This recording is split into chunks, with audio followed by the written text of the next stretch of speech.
Hey all, welcome to Parker's Reefs. On today's episode, I'm going to answer a question that I get all of the time and go over what I test, how I test it, and when I test it across all three of my reef tanks.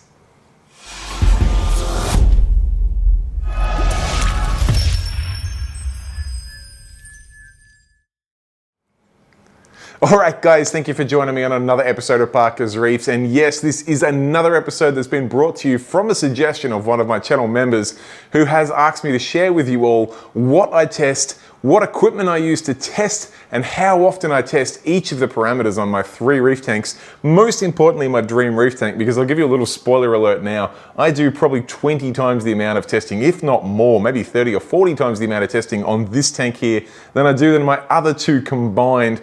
Mostly because this is where all my prized possessions are, but also because the other two tanks are just on their own little autopilot mission right now, both at opposite ends of the spectrum, but we'll cross into those a little bit later. We'll start off with my dream reef tank. So I figured we'll go over the things I do most frequently and then wean our way out to the ones I do least frequently. Let's jump into it. Alright, now the first parameter that I test on my dream reef tank, the most frequent one and the one that I pay absolute most attention to is alkalinity. Now I test that automatically every 2 hours via my KH Guardian. And if you don't know, I am a huge fan of the KH Guardians. They've been around for a number of years now, and I've had one since they first came out. In fact, I've had a few of them over the years, and I know them like the back of my hand. Very, very powerful little units, very, very accurate, very precise. If I am going to criticize them at all, it is that their software is a little bit old school. There is no app, there is no cloud connected activity. It is all locally on the unit. So therefore, taking those results that the unit gets and bringing them out into some other platform or device to then dose things isn't really possible. That's where the Reef Factory comes in, which we'll look at on another tank of mine. But for standalone alkalinity tests and adjustments, it is a fantastic unit and it does run every 2 hours on my tank. Alright, next up, and I would place it up there in the importance of parameters, particularly on a system like mine here where I have unlimited amount of RO on tap. My RO machine is plumbed in to automatically refill the reservoir when it's empty.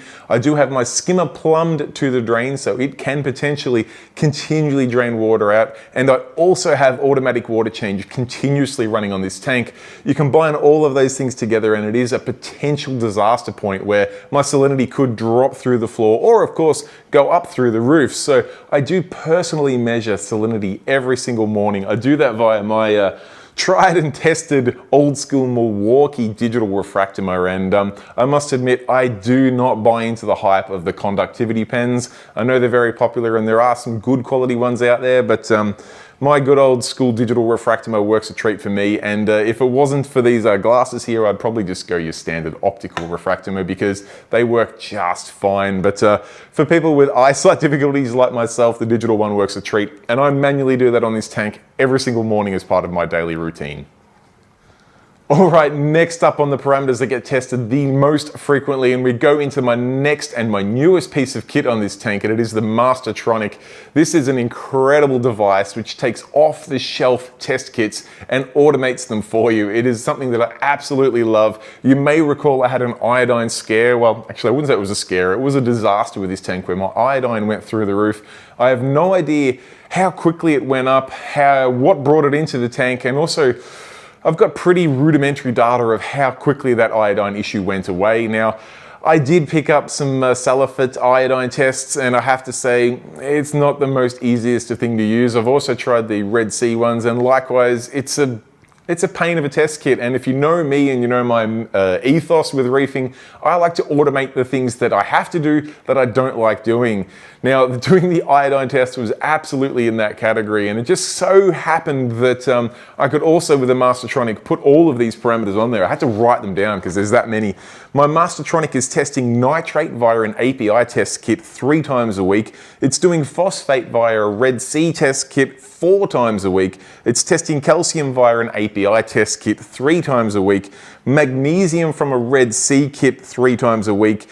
Iodine, as touched on, from the Red Sea test kit 2 times a week. I've got iron in there via a JBL test kit just once a week. And each day it also does a water clarity test for me, all out of one unit. And I've got to say, I see quite a lot of the talk online about reef automations. It's something that I'm heavily invested in and follow very closely. Every single piece of equipment out there has its haters and its lovers, but I can only speak on my personal experience. The Mastertronic has been rock solid for me. The results I get from it always match up with my ICP testing, and that gives me the confidence to rely on the results it's given me from all of those test kits every week, which, let's be honest, I'm probably running it a little bit more frequently than I need to, and maybe over time when I get a little bit more confidence that iodine issue and some of the other problems I had with the tank are not going to creep back in, I'll probably dial the frequency back down. And it's so simple to do via their app. I just jump on my phone, I can change the schedule or reduce the test or do an instant test if there's something that's pressing my mind. I can jump in and say, hey, I'm curious on where my iron levels are. I think I may have overdosed it yesterday. Do a test now, bang, off we go. Gives an iodine test, gives me the results sent to my phone later. Could not be happier with it. Now I could expand on that even further and go the Dosatronic to then automate some of those results that I get from those. But considering that most of the elements I'm testing from the Mastertronic at the moment are things that are already been taken care of from my either my calcium reactor, my GFO, my water change, or some of the trace elements I'm dosing, they're all things that I feel are automated enough for me at this point in time. I'm just happy to have something to automate the testing for me because that's the part that I absolutely do not enjoy. All right, next on to the things that I test this tank for, and this is another one that I see an incredible amount of hate online for, yet ironically, I never see anyone that owns a Spintouch complaining about the Spintouch. I've got this unit here. My local fish shop got one in ages ago, and I have to admit, testing customers' water in store with the Spintouch, I'll open it up so you can have a good look at the unit, is not like anything else you've seen before. Compared to spending about 5 minutes per parameter and testing 8 parameters, spending 40 minutes straight doing a water test for a customer without being able to bag fish or coral or explain what food may be the best for their use case. You have to focus entirely on the test.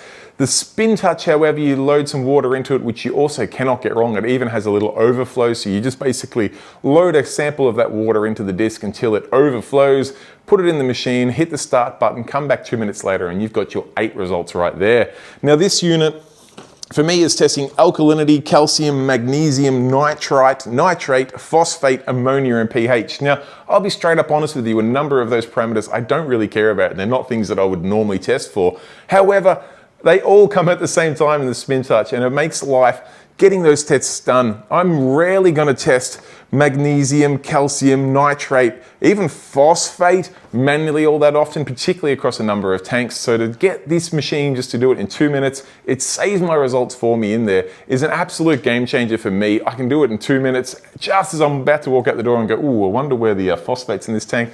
I can do a manual test on it just to cross-check if I want to with the Mastertronic.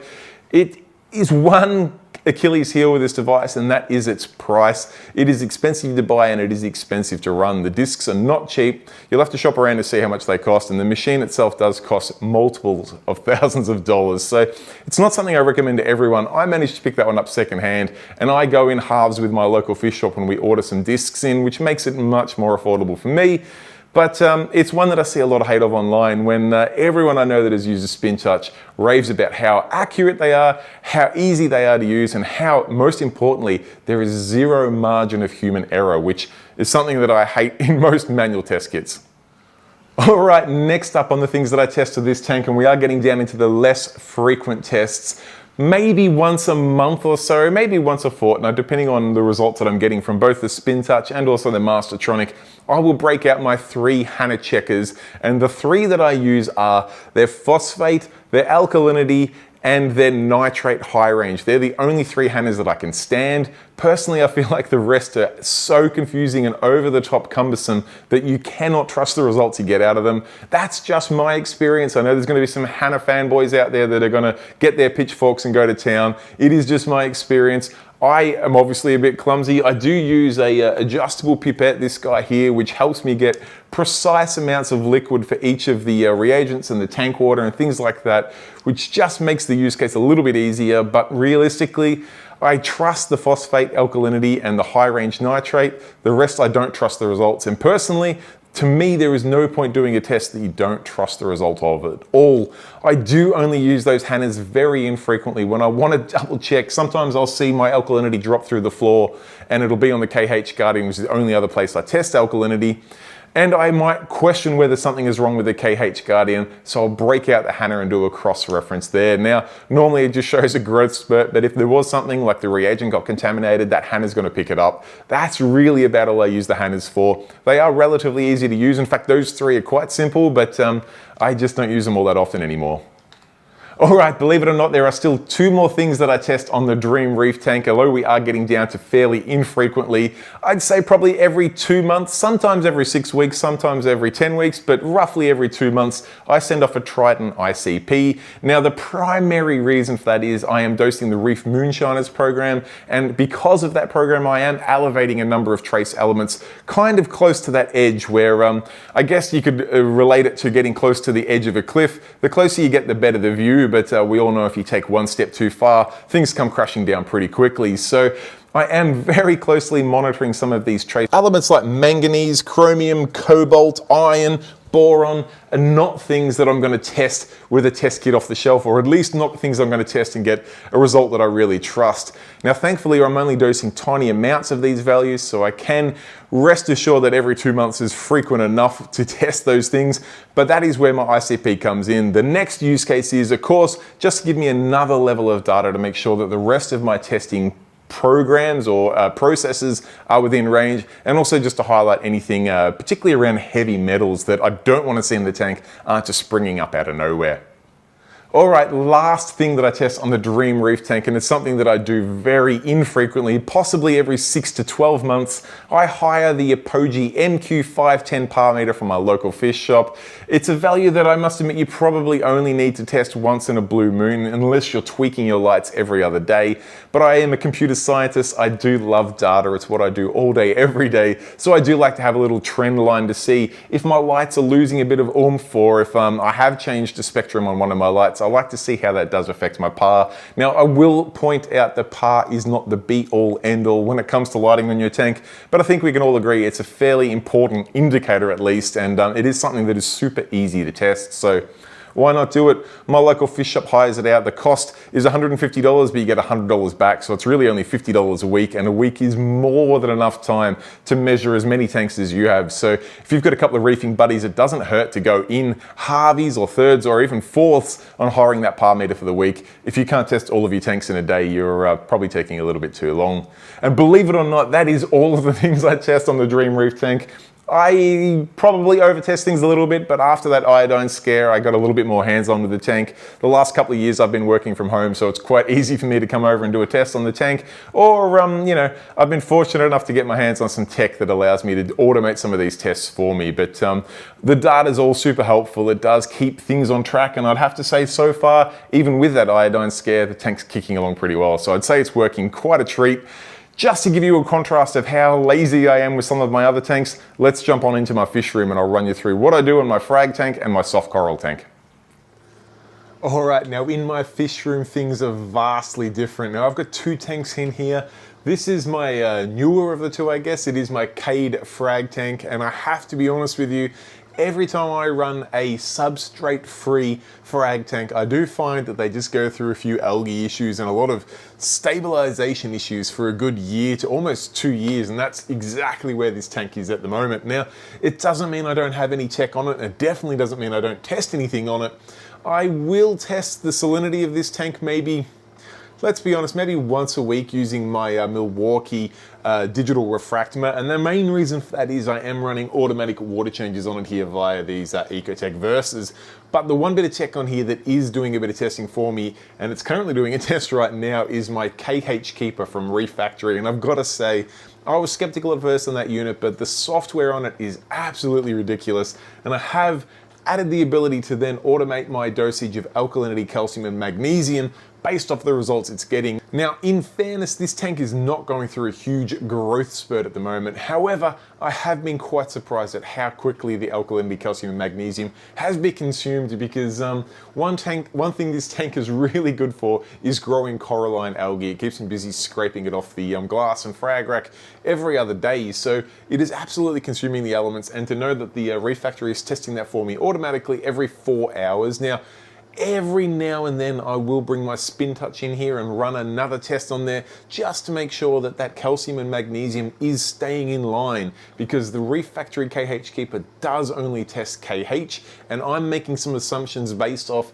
the KH consumption as to what the magnesium and calcium consumption will be. So far so good, and I've got a whole separate video on that and how to set these doses up to automate the big 3 dosing, and it's ridiculously simple, but realistically that is all I do. I leave the KH Keeper to do its alkalinity test every 4 hours.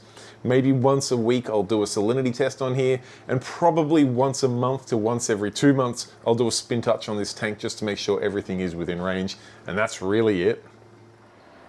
All right, last but definitely not least is my original Reef tank. This is the one that got me into the hobby, my Red Sea Max 130. Now, this guy I've had now for about 11 years, and as you can tell, it's a soft coral dominated tank with a couple of anemones in there. It has gone through phases of being my anemone farm tank when they were worth good money. Now the price has gone down.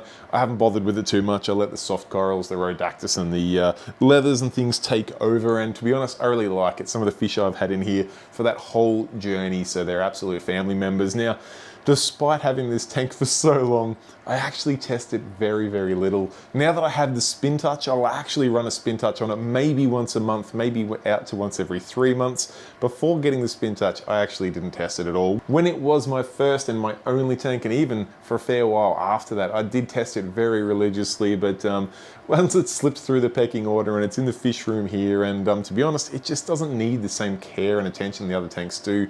It is in the auto water change cycle with my other tanks, so it actually gets 20 litres a day through it, which is a huge percentage. We're talking about a 15% water change a day through this tank, and the fact that it's just got soft corals in there means it really doesn't need the precise amount of care and attention that the other tanks do. So I don't even test the salinity on this. This tank does not run a top off. It just relies on that 20 litres a day of water out of the main display into this tank. The water comes out of this tank, goes into my frag tank, and that is it. Like I said, once every 3 months, I'll run a Spintouch if it's lucky, and that's about it. To my surprise, the parameters are all very, very well. In fact, they hover around pretty much the same values as my main display tank, probably due to that large water change every day. But that is all the tank gets, that's all it needs, and that's all I test. All right, guys, there you have it. That is all of the things that I test in my tank, what I use to test them, and how often I test them across all 3 of my Reef tanks. I think you can agree I'll probably go a bit overboard with my Dream Reef tank and probably a little underboard with my other 2 tanks, but like I said, my frag tank is kind of just doing its thing for the next year or so, and conversely my soft coral tank has been doing its thing for the last 10, 11, 12 years, so I don't really need to tinker with that too much, particularly with the water change going through it, but all of my attention is pretty much on the Dream Reef tank at the moment, and I think you could probably understand why. If you've got any questions, comments, feedback, suggestions, anything like that at all, please pop it in the comment section down below. I do personally read and reply to every single comment on there as my way of showing thank you for taking the time to comment on there. So don't be shy. Please put your feedback, comments, questions, anything you've got at all in that comment section down below, and I will personally reply to you. Other than that, guys, if you enjoyed the video, please do give it a thumbs up. And last but not least, if you're yet to, please consider subscribing. That button in the bottom corner will make sure you don't miss out on any future videos from this channel. Till next time, guys, stay safe, keep reefing. Cheers, bye.